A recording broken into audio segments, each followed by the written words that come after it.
You have a lot of anecdotes of meeting different Chinese leaders, especially when you were chief economist of the IMF.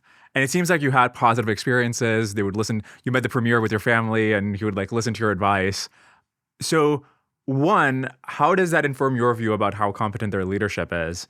And two, how do you think they got into this mess with their big stimulus or whatever else you think went wrong? To the extent that when you were talking to them in the early 2000s, it seemed like you were kind of seeing eye to eye, or they would understand your perspective. Do you think something changed in the meantime? Well, I first want to be careful to say they listen to everybody. I mean, the Chinese are way better than we are of sort of hearing 100 different views. Mine would be one of many, many, many, that they heard. So I was very impressed by the competence of the Chinese leaders. So I actually gave a lecture in their party training school where if you're a mayor, you're a provincial governor, you're any bureaucrat on your way up, you go to this thing, which for them is like Harvard Business School. They really looked for competence. So of course there were various loyalty things, but you meet the leaders, and I met a lot of them. And when I was at the school, I met a whole bunch of people. They actually asked really raw questions too. They said things I couldn't believe it that they were asking. And I was told, within the school, you're allowed to say anything. So they had the system for a long time.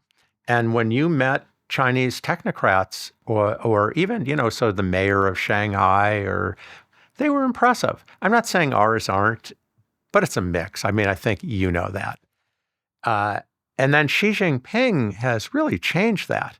So he's been the president since 2013, and he's over time pushed out this system and gone more to loyalists and people who are less technocratic. I actually, probably the most important talk I ever did in China was to what's called the China Development Forum in 2016.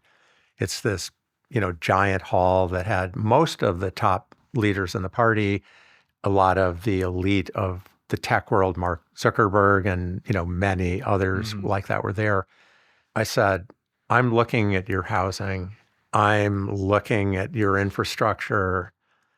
It looks to me like you're going in a classical housing crisis problem.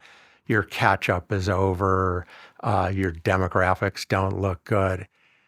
I gave a list of things. And by the way, it looks like power is becoming very centralized in the economy. And I'm a Western economist. You're doing an amazing job. What do I know? But I don't think that would be good for growth.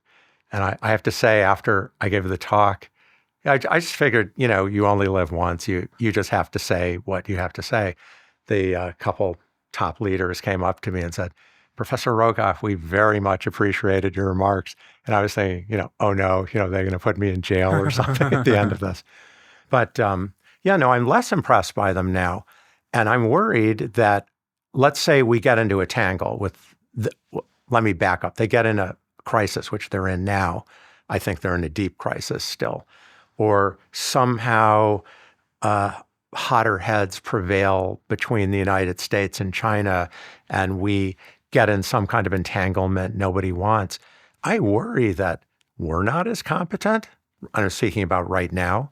We have some very good people, but the average quality at the very top, I think, has gone down. And China's not as competent. That's a recipe for having bad things happen. If you enjoyed this clip, you can watch the full episode here and subscribe for more clips. Thanks.